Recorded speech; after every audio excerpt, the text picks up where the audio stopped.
Overlord, volumen 0, capítulo 11. Augurios. Era la arrogancia más alta asumir que el futuro podía predecirse. Ni siquiera el rey demonio se atreve a predecir el futuro. Solo se dice que los dioses ven el tiempo mismo, pasado, presente y futuro tejiendo y desenredando delante de sus miradas. Pero la adivinación, con sus innumerables prácticas a través de muchas culturas, no fue proscrita. Se ha decretado que es prerrogativa de los tontos gastar sus preciadas almas en cuentos de la fortuna baratos y las palabras de ladrones y charlatanes. Porque hay una pizca de validez en tratar de descifrar las madejas del destino.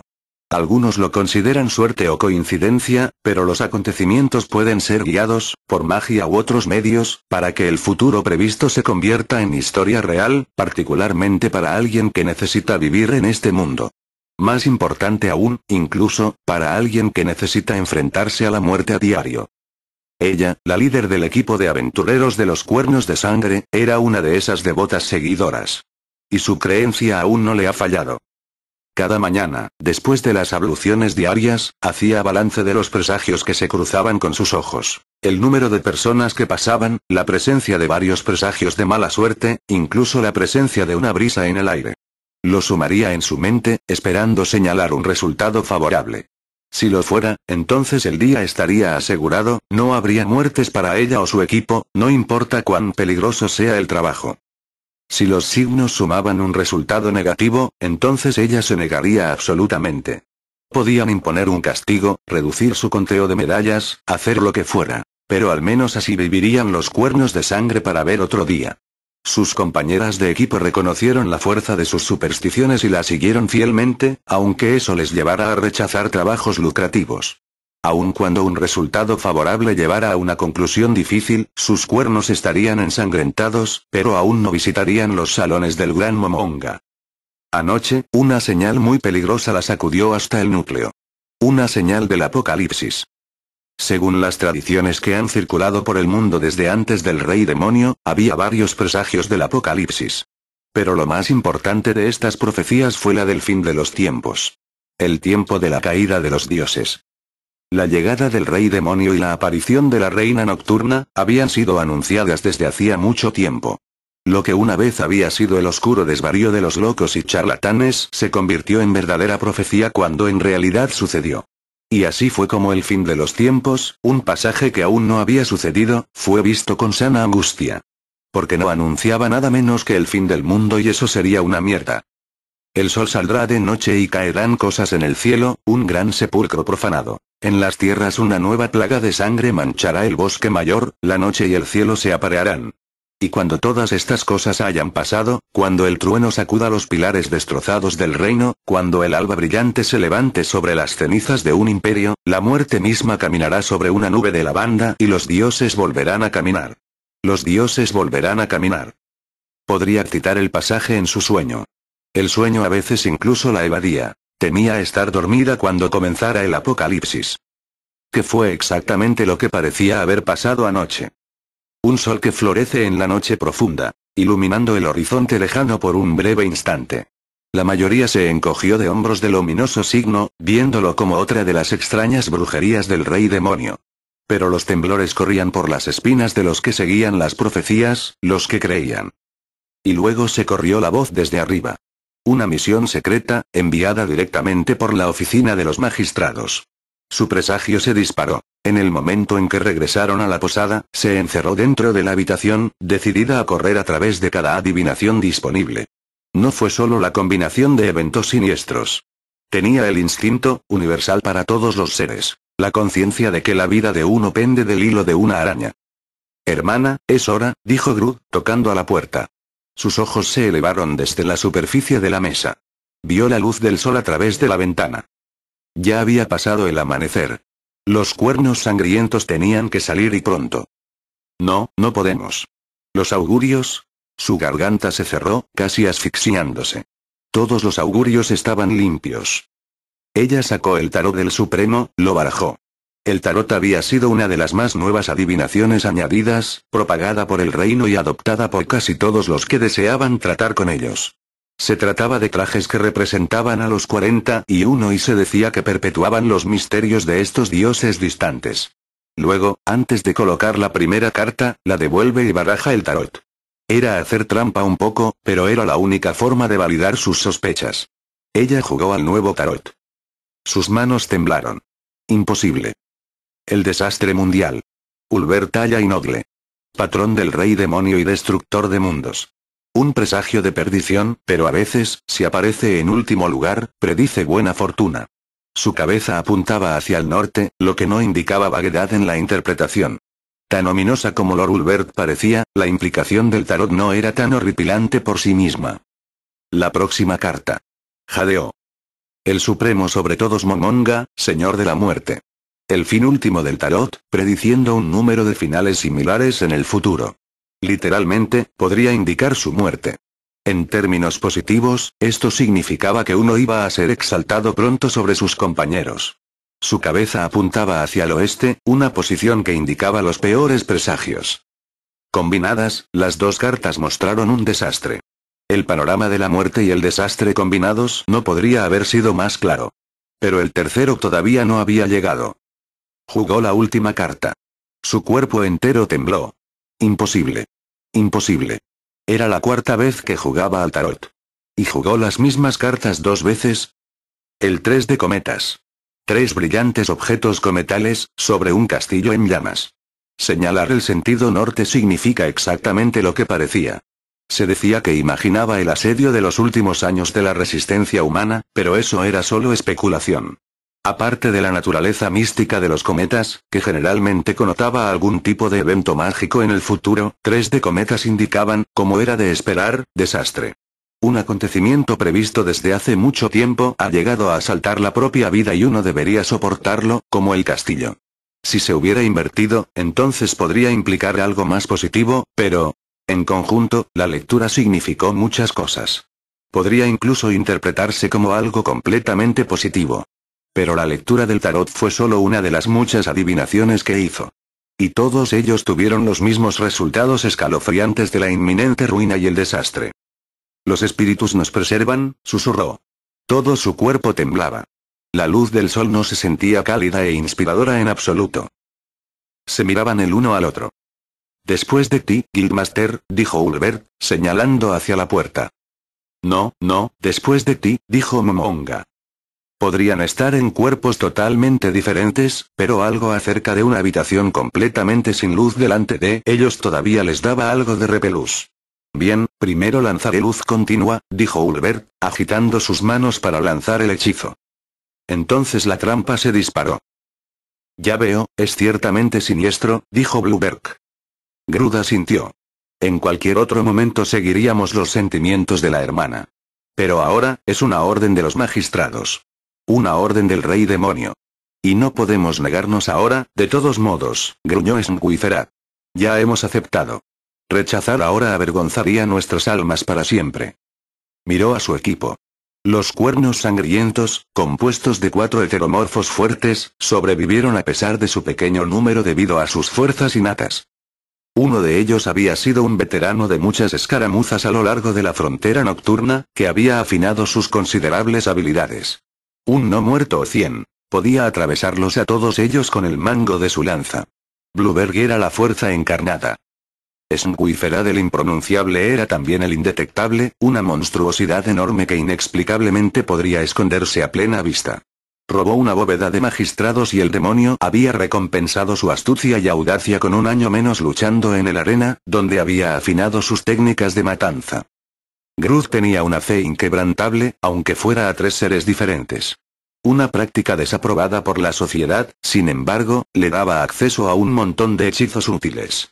Solo tuvo que pagar casi 3/4 partes de su salario anual a los 3 templos, pero como asceta autoproclamado, afirmó que tenía pocas necesidades mundanas. Y luego estaba ella misma, esclava de muchos augurios, heredera secreta de una fila de videntes en su antiguo pueblo. Compró sus hechizos del templo de Yamaiko, pero su adoración era solo un servicio de labios. Su gente oraba a los dioses más antiguos y compartía su creencia de que los dioses del rey demonio eran meras invenciones, hechas para engrosar a un pueblo rebelde. Pero era bueno estar en línea con los tiempos. Uno no necesitaba mirar a los humanos para saber dónde estaba ahora el poder. Suspiró. No pretendo recordarte, como siempre, que tengas cuidado. Ya lo han oído muchas veces. Se compartieron divertidos resoplidos alrededor de la mesa. A pesar de la sensación de satisfacción que sentía a su alrededor, no podía sentirse aliviada. No podía expresar a sus camaradas lo aterrorizada que se sentía. Era como si una boca estuviera debajo de ellos, esperando a tragarlos todos y solo necesitaban esperar a que se abriera. Precauciones adicionales entonces, dijo sagazmente Groot, quien parecía haber sentido su sensación de malestar. Entre él y ella tenían una gran cantidad de hechizos protectores, la mayoría destinados a retrasar a un enemigo mientras aumentaban sus posibilidades de sobrevivir. Además, tenía un amuleto que aseguraba una rápida teletransportación a la capital cuando lo detonó. Había sido una compra muy cara y propensa a ser un blanco para los ladrones, pero esta era una de las pocas maneras de hacer frente a su intensa paranoia. Si la situación se ponía muy fea, ella podía huir y luego volver con otros 2 grupos de aventureros para revivirlos. Squifferagrium no. No podemos irnos de todos modos. Aún tenemos que esperar por ese heteromorfo espiritual. Hierofante, dijo Groot, parpadeando perezosamente ante el impronunciable. Es una hierofante. Squifferat se burló. A pesar de su ascenso a ser ciudadanos iguales bajo la ley, la mayoría todavía veía a los heteromorfos espirituales como seres humanos de buen humor. Incluso aquellos favorecidos por los diversos magistrados sabían que mantenían un perfil bajo para evitar cualquier incidente desagradable. Blueberg le dio una mano a la mesa. Mis preparativos también están completos, líder. Mi armadura está lista para enfrentarse a todo lo que traiga el futuro. Veremos si eso es suficiente, dijo Groot, rascándose la barba. Los dioses están con nosotros, viejo sabio. Les he pagado lo suficiente para que 3 de ellos se den cuenta. Dijo Blueberg, repitiendo. Disculpe, ¿ustedes son los cuernos sangrientos? La mesa cayó en silencio. 4 pares de ojos se deslizaron hacia un lado, donde había una pequeña figura encubierta. Cuernos ensangrentados, dijo Squifferat. No cometas el mismo error otra vez, humana. Ah, por supuesto, mi error, mi error, mi error. El humano se inclinó repetidamente, como un pájaro bebedor. Por favor, no se preocupen por esta indigno yo, señores. Espero su discreción. Estoy, por supuesto, lista para nuestra sagrada misión. Una hembra, pensó, reconociendo el olor. 5 para hacer el grupo, y la nueva miembro es una mujer, ella maldijo su suerte, las nuevas señales apuntaban a una impresión aún más preocupante. Mierda. Este día parecía que cada vez más era el último de los cuernos ensangrentados. Solo rezó para que un dios los proteja con su misericordia. Es la hora, Sebas. Sí, milord. Asegúrate de no decírselo a los demás. Como desees. Cabalgamos. Enmi, asegúrate de no decírselo a Peroroncino. Por favor. Te doy mis más sinceras garantías. Muy bueno. Ejem. Cabalgamos. Sobre un corcel de la justicia. Un estallido de luz iluminó el bosque. Desde dentro de una parte humeante del suelo aparecía una forma extraña. Cuando el humo se disipó, parecía una motocicleta, aunque solo Touchme reconoció la forma. Increíble, dijo Touchme. Funcionó. Sebas miró de cerca la cosa. ¿Qué pasa, milord? Es una montura especial de aniversario, es decir, es un caballo mecánico de pura justicia. Era una montura. Touch me la había comprado por impulso en Yggdrasil 2. Su diseño era muy similar a la de un programa de televisión famoso en una serie vintage que él había visto. Por supuesto, la aparición de la cosa incitaría a sus compañeros del gremio a bromear, por lo que se cuidó de no presumir nunca. Pero ahora, en este nuevo mundo, podría hacerlo con impunidad. Una motocicleta real, en un terreno sin carreteras definidas. De alguna manera, la idea le atrajo aún más. Se preguntaba si esto funcionaría. Es ciertamente una bestia espléndida, milord, dijo Sebas, mientras observaba a su amo montar la cosa. Después de unos momentos, la bestia rugió a la vida, gritando un temible y estruendoso llanto. El caballo empezó a ronronear como una gran bestia. Funcionó. Repitió Touchme. Sorprendente, es casi como la cosa real, no, es la cosa real. Aquí dentro, es seguro. Un corcel celestial, pensó Sebas, maravillado ante la criatura. Su piel de plata blanca se ajustaba perfectamente al ser supremo. Ven entonces, Sebas. Vamos. El mayordomo de acero tardó unos segundos en comprender el comando. Perdón, milord. Touch me señaló hacia un punto en el caballo detrás de él. Ven a montar atrás, Sebas. Quiero probar esta cosa. Sebas dudó. Reconoció que montar el caballo de tal manera lo pondría en estrecha proximidad con su amo. Tendría que tocar a su amo, para agarrarse. Yo, debo declinar respetuosamente, dijo Sebas, que ya se sentía un poco decepcionado. Por favor, adelante, milord. Seguiré ciertamente detrás de ti. Si este bebé puede llegar a la velocidad correcta, no creo que puedas alcanzarlo, Sebas. Aún así, aún no estoy muy entusiasmado con las carreras de nadie. Vamos, vamos. No seas tímido. Sebas tragó. ¿Se atrevería a desobedecer? Pero esto sería como abusar de la buena voluntad de su amo. Tal vez fue una prueba de algún tipo. Seguramente su amo no sería Sebas. El comando en la voz de Touch me era inconfundible. Entonces, aceptaré amablemente, milord. Dijo Sebas, con ojos llorosos. Montó a la extraña criatura. Con manos temblorosas, agarró la cintura de su amo. Era la primera vez que el mayordomo de hierro sentía una alegría tan pura. ¡Brom! Llorando ese grito sobrenatural, la criatura corrió por el bosque, una mancha plateada a través de un mar verde. En medio de ese grito de batalla chirriante vino la voz de su amo, que gritó a través del viento. Ya, oh. Muy bien entonces. Moviéndome. Gritó impotente, volviéndose hacia el pequeño ejército de no muertos que la rodeaba. Al oír su voz, la legión sin sentido se movió, aceptándola como su amo temporal. Había una gran cantidad de guerreros esqueléticos, con un complemento de arqueros y un par de magos para apoyarla. Su equipo no era tan bueno, pero como debían ser forraje desechable para escoltarla, no necesitaban estar bien equipados. Los maestros esperaban que huyera la primera señal de problemas. Si no volvía a reportarse, les importaría poco. ¿Y entonces quién estaría allí para proteger a sus hermanas de la Reina de la Noche? Nadie. Sin embargo, la vista de tantos no muertos alrededor de ella era un cambio impactante de cuando solo estaba enterrada en las habitaciones de placer de la Reina de la Noche.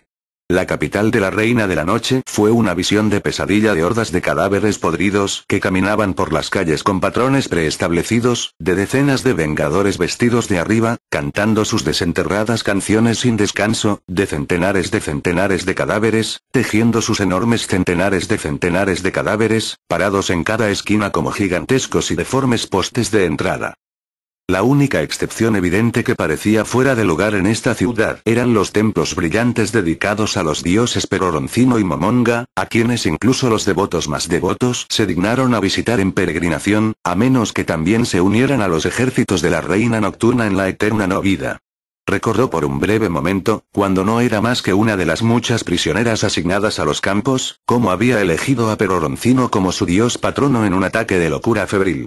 Tal vez esta declaración impulsiva había sido escuchada por esa deidad lejana, que entonces la había asignado caprichosamente al lado más cercano de un ser que se decía que estaba dedicado a ese mismo dios. En sus momentos más oscuros dentro de esa habitación infernal, se preguntaba si realmente había sido el Archie Rilford, o si era solo otra de estas personas comunes, su belleza e intelecto fabricados para los caprichos sádicos de un señor de los vampiros. No, todavía están aquí, todavía puedo. Y así, con pensamientos de duda y autorreclamación, la esclava conocida como Archie abandonó la capital de Demesne de la Reina Nocturna, pasando por centinelas silenciosos y eternos, pasando por las ruinas de una antigua arena, que ahora era la tierra de desove para incontables muertos vivientes. Luego, a través de las ruinas de las majestuosas puertas, cuya destrucción por un poderoso dragón señalaba el fin de un imperio. Y luego, fuera. Disculpe, milady, pero ¿qué puedo hacer? Nemu vio a la dama Bukubukukuchagama blandir una especie de gran martillo rosa con estrellas a lo largo de la cabeza. La maestra había estado mirando fijamente al martillo desde hacía bastante tiempo. No te preocupes por mí, Nemu-chan. Solo estoy tratando de averiguar cómo funciona esto. Habían regresado a la encrucijada o mejor dicho, al refrigerante cráter que había quedado después de que la furia del señor Ulbert lo había quemado todo en cenizas. Alrededor de ellos estaban los silenciosos árboles del bosque del terror. Dios, esto es difícil. Escucha, Nemu-chan, ¿por qué no vas a echar un vistazo? Si ves a alguien, por favor, manténgalos ocupados para que no me distraigan. Pero asegúrate de cuidarlos bien, ¿quieres? No te preocupes, te llamaré cuando tenga todo resuelto. Entendido, maestra, dijo Nemu, saludando. Durante un largo tiempo la campeona Nemu se quedó allí, mirando cómo la maestra tejía extrañas hechicerías desde el aire. Dentro de su mente, continuó procesando el último comando que se le había dado. Una y otra vez se repitió, mientras la mente de Nemu intentaba reconciliar el comando con sus innumerables directivas nativas. Su mandato como sirviente personal del señor Momonga fue fácil y fácilmente entendido. Y mientras que ninguno de sus creadores haya contradecido la orden, se esperaba que ella obedeciera la orden de uno de los creadores. Entonces, como si una bombilla de luz fuera sobre su cabeza, entendió lo que el maestro quería que hiciera. Todo era tan perfectamente simple, por supuesto. La gran Bukubukukuchagama tenía la intención de tejer un hechizo terrible. Por lo tanto, no debería estar distraída, es decir, perturbada bajo ninguna circunstancia. Mirar a su alrededor significaba proteger el perímetro de cualquier insecto lo suficientemente tonto como para entrar en el dominio sagrado de los seres supremos. Técnicamente, este mundo entero era el de los seres supremos, pero su rango operativo era demasiado limitado para cubrir ese gran espacio. Entonces, ella estaba limitada a este bosque.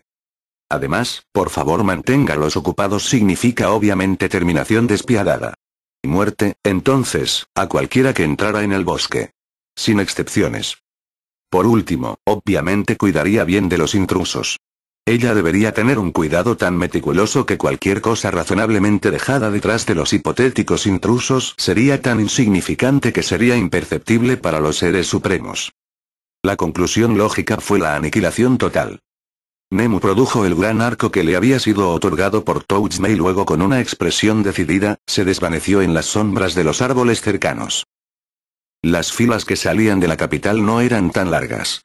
Durante esta época del día, este tipo de filas eran para la gente que entraba, agricultores con los últimos productos, aventureros cansados recién llegados de una búsqueda o los que viajaban de noche por alguna razón.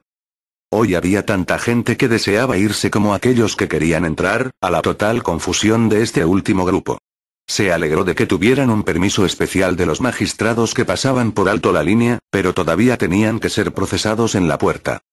Había un comerciante particularmente odioso delante de ellos, que tenía un permiso especial del propio rey demonio y por lo tanto tenía prioridad, por mucho que señalaran la importancia de su misión. Cruzó sus brazos y vio como la cosa gorda y salivante se jactaba al jefe de la comunidad de esclavos que poseía, lo suficiente como para alimentar los sacrificios de un año. ¿De qué demonios tienen tanto miedo? Squifferat murmuró, mirando a su alrededor las líneas de gente preocupada en la calle. Silencio, ignorante, dijo Groot. Líder no es la única que escucha las llamadas rituales del destino. Squifferat gruñó, respetándola demasiado como para discutir abiertamente. La disensión en un grupo de aventureros profesionales siempre debe mantenerse a puerta cerrada, pero en este caso, ella no tenía motivos para preocuparse. Todos eran leales, siempre y cuando ella continuara su aventura. De hecho, ella sospechaba que cada uno de los machos estaba tratando de tomarla como su pareja cuando ella quería asentarse y solo estaba esperando su momento. Temen lo desconocido, como todos los seres deben temer, dijo repentinamente su huésped. No hables a menos que sea importante, humano, gruñó Squifferat. Cuando necesitemos tu experiencia, te lo haremos saber. Al oírlo, el mercader se volvió burlón ante el humano, lamiéndose los labios y mostrando sus dientes. Me disculpo humildemente, dijo el humano, con una reverencia. Cruzó los ojos con los del humano cuando su cabeza se abrió paso. Había un indicio de algo allí, como odio o codicia. Pero ella no tenía tiempo para preocuparse por eso, los pensamientos humanos eran insignificantes comparados con todos los augurios trágicos que se presentaban con cada momento que pasaba. Todo lo que ella veía a su alrededor caía dentro del ámbito de la profecía. Había mucho que interpretar del número de personas reunidas aquí y de las lecturas de las entrañas humanas. Más grande, incluso, porque la repentina confluencia de energías en este lugar se decía que estaba predispuesta a mayores expresiones de sibilina. Una discusión aquí. ¿Quién estaba discutiendo? ¿Por qué están discutiendo? ¿Cómo terminó? El número de cosas en un carro allí. ¿Son frutas, vegetales, algo más? ¿Son todas formas diferentes, artefactos malditos o botines de batalla? O quizás incluso el ejemplo de un pájaro cagando a alguien. ¿De qué color era su ropa? ¿Qué forma tenía la caca? La persona lo ignoraba, gritaba, lo que fuera que las lecturas fueran. Esperaba al menos reunir una fortuna esperanzadora antes de que abandonaran la ciudad. Le agradecemos su paciencia, dijo el capataz de la puerta, regresando de su oficina. Pronto estaré contigo, le dijo, entregándole un pedazo de papel al mercader. Asintió en silencio, aunque sus agudos ojos siguieron observando. El intercambio no fue vacilante, una buena señal. El proceso no había tardado más de un pedazo del reloj, dispositivo que poseía. Otra buena señal. Prepárate, le dijo a los cuernos de sangre, mientras entregaba la carta de los magistrados al capataz. Tarde o temprano, había olvidado contar el número de personas en la habitación, el capataz había regresado justo cuando varios de los guardias se habían ido.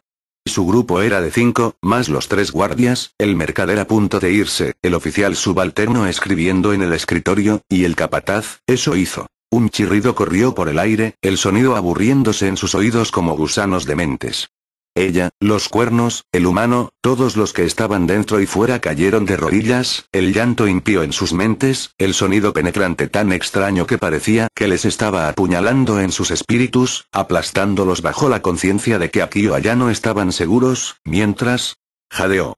El ruido desapareció. Al sacudir las piernas, se levantó, el ruido fantasma resonando en su mente.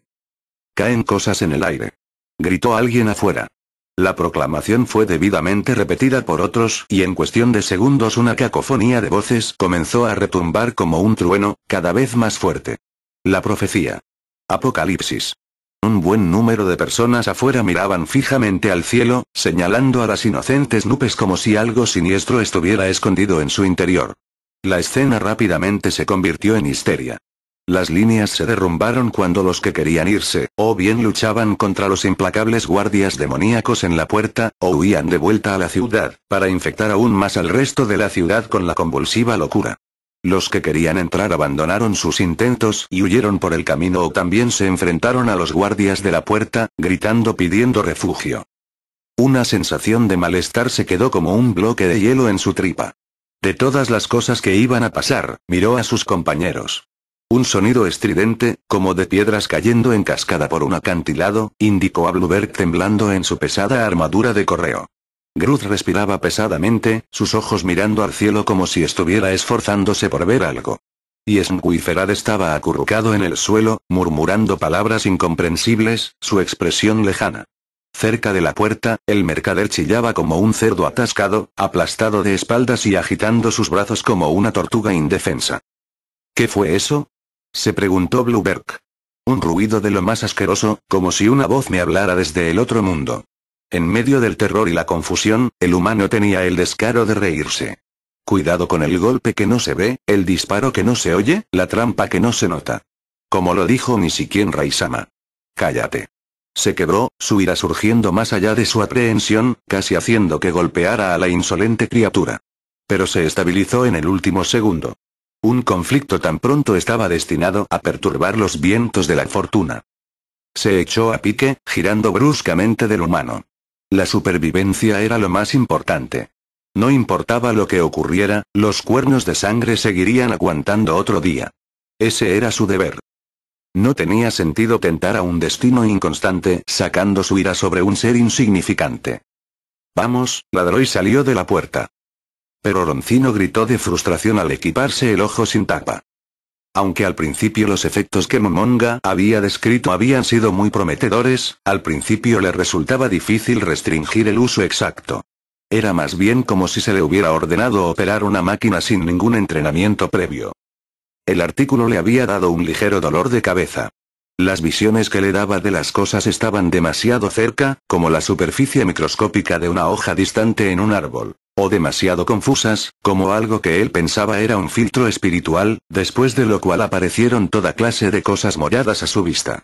Todo era muy poco fiable y muy confuso. Incluso pensó que había visto una ciudad en alguna parte, aunque no podía precisar exactamente dónde estaba. O bien. Por ahora dependería de su propia vista. Había un mapa que necesitaba ser dibujado.